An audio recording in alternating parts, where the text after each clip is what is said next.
ఇప్పుడు కవితని అరెస్ట్ చేస్తే సార్ ఏం రీజన్స్ చూపెట్టి అరెస్ట్ చేస్తారు అంటే? ఇందాక మనం 2 పాయింట్లు చెప్పుకున్నాం. ఒకటి ఏంటంటే ఆమెని నిర్దోషి అని చెప్పి వదిలేయటం, రెండోది నిర్దోషి కాదు అరెస్ట్ చేయటం, మూడోది మళ్ళా పిలుస్తావు రండి అని చెప్పడం, నాలుగోది మేము కాదు అరెస్ట్ చేసేది వెయిట్ చేయండి సిబిఐ వాళ్ళు కేసు పెడుతున్నారని చెప్పి అక్కడ కస్టడీలో ఉండగానే సిబిఐ వాళ్ళు వచ్చి ఫస్ట్ కేసులో అరెస్ట్ చేసుకొని ఆమె తీసుకెళ్తే రెండో కేసులో మళ్ళీ కావాలంటే వీళ్ళు చేయటం, ఇలా అనేక విషయాలు అనేక సందర్భాల్లో మనం చూస్తున్నాం. కాబట్టి రీజన్ టు బిలీవ్ అని ఈడీ ఆఫీసర్కి అయ్యే వరకు, అంటే మనసులో ఒక అభిప్రాయం వచ్చే వరకు ఆమెను అరెస్ట్ చేయటానికి లేదు, చేస్తే వాళ్ళకి ఇబ్బంది. సో రీజన్ టు బిలీవ్ అని రికార్డ్ అనేది సేకరించాలి, పరిశోధన చేసి ఎవిడెన్స్ అనేది పట్టుకోవాలి. ఈరోజు ఏం జరగచ్చు సార్? మీ ఇమాజినేషన్ ఏంటి? ఏం జరిగే ఛాన్సెస్ కనిపిస్తున్నాయి? 3 అయితే మనకు క్లియర్గా కనపడుతున్నాయి. ఒకటి, ఈమెని ఎగ్జామిన్ చేసి స్టేట్మెంట్ రికార్డ్ చేస్తూ ఇతర ఇంపార్టెంట్ విట్నెస్ని ముద్దాయిలుగా ఉన్న వాళ్ళందరినీ కన్ఫెంట్ చేయొచ్చు. ఆ కన్ఫెంట్ చేయడంలో భాగంగా కొంతమంది విట్నెస్ల యొక్క పోలీస్ కస్టడీ ఎక్స్టెన్షన్కి, అంటే పిల్లయ్య గారు అటువంటి వాళ్ళకి ఎక్స్టెండ్ చేసి పెట్టుకొని మళ్ళీ వాళ్ళని వీళ్ళ దగ్గర పెట్టుకోవచ్చు. నెక్స్ట్ అరెస్ట్ ఈడీ చేసేదానికి కూడా ఉంది, ఛాన్సెస్ అయితే ఉన్నాయి. ఎందుకంటే ఫస్ట్ సారి ఈడీ చేసినప్పుడు స్టేట్మెంట్ రికార్డింగ్ అయిపోయింది, రెండోసారి ఇప్పుడు ఈడీ చేసేటప్పుడు కన్ఫ్రంటేషన్ కూడా అయిపోయేదానికి అవకాశం ఉంది. దాంట్లో భాగంగానే నిన్న బుచ్చిబాబుని పిలిచి నాకు వచ్చిన సమాచారం ప్రకారం మనీష్ సిసోడియా తోటి కన్ఫ్రంటేషన్ చేశారు. సో బుచ్చిబాబు మనీష్ సిసోడియా కన్ఫ్రంటేషన్ అంటే ఆల్మోస్ట్ 2 మీటింగ్లు, 2 మీటింగ్లో ఒక మీటింగ్లో ఇతను ఉన్నాడు, బుచ్చిబాబు ఉన్నాడు. సో ఆ ఫస్ట్ హైదరాబాద్లో హోటల్ ఏదో పేరు చెప్పుకున్నాం మనం, ఆ హోటల్లో జరిగిన మీటింగ్కి సంబంధించి మనోజ్ సిసోడియాకి డబ్బులు అందినయా లేదా అనే దానికి సంబంధించి 100 కోట్లు 20-30 కోట్లు మొదటి భాగం, తర్వాత మొత్తం ఈ డబ్బులకు సంబంధించి బుచ్చిబాబు రోల్ ఏంటి విత్ మనోజ్ సిసోడియా అనే కన్ఫ్రంటేషన్ నిన్న జరిగి అయిపోయింది. కాబట్టి దాన్ని తీసుకొచ్చి ఇప్పుడు మనోజ్ సిసోడియా, పిల్లై అండ్ బుచ్చిబాబు ఈ ముగ్గురు వాళ్ళ దగ్గర అవైలబిలిటీలో ఉన్నారు. కాబట్టి వాళ్ళ ముగ్గురితోటి కన్ఫ్రంటేషన్ చేసే అవకాశం ఉంది. అది అయిపోతే there is a chance for arresting. తర్వాత ఇంకో విషయం ఏంటంటే, ఒక్కసారి reason to believe that involvement is there అని వచ్చి అరెస్ట్ చేస్తే ఫర్దర్ ఇంట్రాగేషన్ కూడా మళ్ళీ పోలీస్ కస్టడీ తీసుకొని చేసుకునే అవకాశం కూడా ఉంది. ఈరోజు చాలా ప్రాముఖ్యమైన రోజు, ఎందుకంటే మొన్న కేటీఆర్ గారు ఇంకొక వాళ్ళ మేనమామ గారు హరీష్ రావు గారు వీళ్ళు వెళ్ళటం జరిగింది, మళ్ళీ ఇప్పుడు కూడా వెళ్ళారు. తర్వాత సుప్రీంకోర్టులో చుక్కెదురైంది. ఈ పరిస్థితిలో ఒకవేళ కనుక అరెస్ట్ కనుక జరిగితే దాని యొక్క పర్యవసానాలు ఎన్నో ఉంటాయి.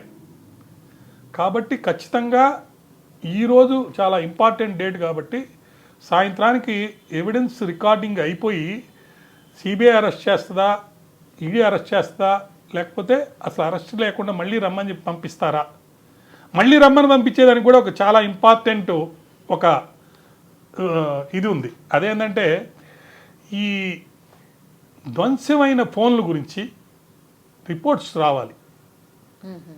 దాంతోపాటు ఈ డబ్బులు ట్రాన్స్ఫర్ అయినాయి కదా, ఈ డబ్బులు ట్రాన్స్ఫర్ అయ్యి ఎవరెవరికి వెళ్ళినాయి అనేది వచ్చినప్పుడు ఖచ్చితంగా పంజాబ్తో కనెక్షన్ ఉంది. ఇప్పుడు పంజాబ్లో జలంధర్లో ఎలక్షన్ జరగబోతుంది, ఒక ఎవరో ఎంపీ చచ్చిపోయారు కాబట్టి. సో కొంత డిలే జరిగేదానికి అవకాశం ఉంది.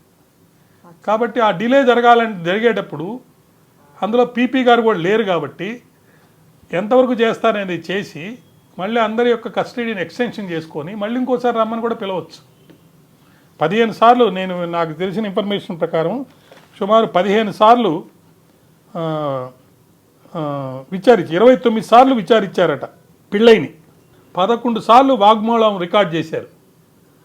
సో ఎన్నిసార్లు విచారిస్తారు, ఎన్ని రోజులు విచారిస్తారు అనే దానికి ఏమీ అంతం లేదు. కాబట్టి మళ్ళీ విచారణ కూడా రమ్మని చెప్పి పిలవడం జరుగుతుంది.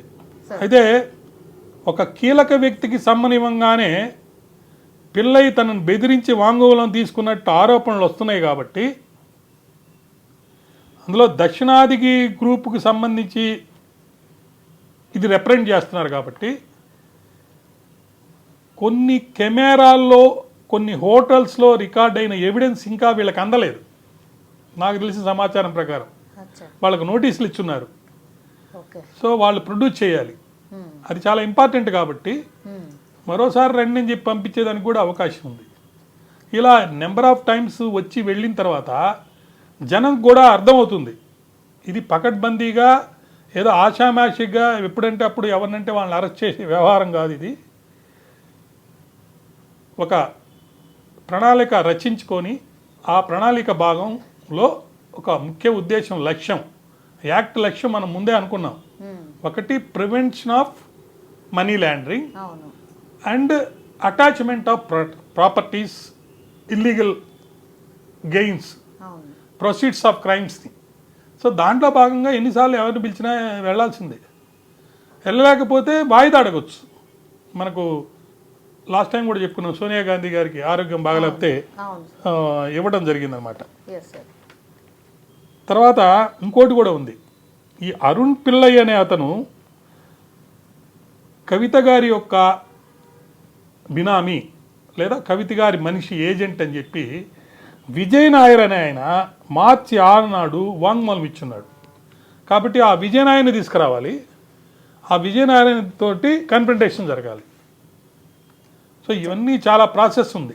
అంటే కవిత పేరు చార్జ్ షీట్లలో ఎవరెవరి చార్జ్ షీట్లలో వస్తే వాళ్ళు అందరూ కూడా కవితతో పాటు విచారణ ఎదుర్కోబోతున్నారు. అవును, సార్. అవును. ఇవాళ అదే జరగబోతోందా?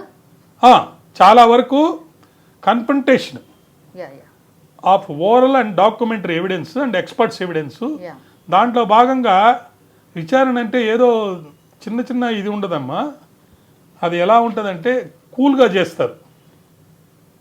అర్థమైందా? నీ పేరేంటి, మీ ఊరేంటి, ఇట్లా చిన్న చిన్నగా అడుగుతూ ఒక్క స్టేజ్కి వెళ్ళిన తర్వాత కొన్ని ప్రశ్నలు ఎలా ఉంటాయంటే ఆ ప్రశ్నలకే భయం వస్తుంది. అది 3rd డిగ్రీ కాదు. ఆ ప్రశ్నలకి నువ్వు ఎస్ అన్నా నీకు ఇబ్బందే, నో అన్నా ఇబ్బందే. అట్లా ప్రశ్నలు తయారు చేస్తారు. అర్థమైందా? ఇది మీరు అడిగిన క్వశ్చన్కి నేను ఆన్సర్ చెప్పినట్టుగా ఉండదు అక్కడ విషయం. రికార్డు పెడతాను నీ ముందల.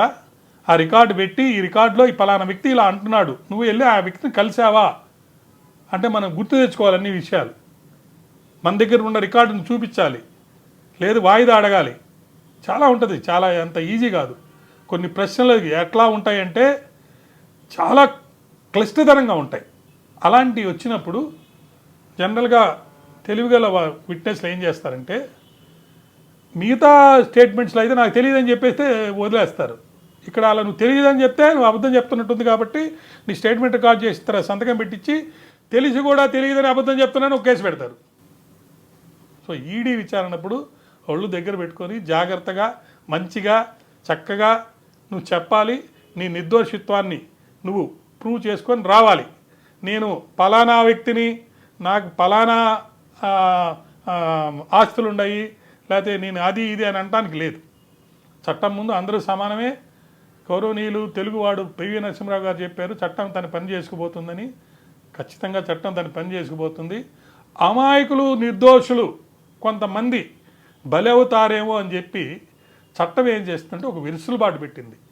ఎంతమంది తప్పు చేసిన వాళ్ళు తప్పించుకుపోయినా అమాయకుడు బలి కాకూడదు అనేది మన ప్రముఖ ఉద్దేశ్యం. దాంట్లో భాగంగానే కొంతమంది తప్పించుకున్నందువల్ల ఈ చట్టాల గురించి లేకపోతే ఈ వ్యవస్థల గురించి తప్పుడు సంకేతాలు వెళ్తున్నాయి.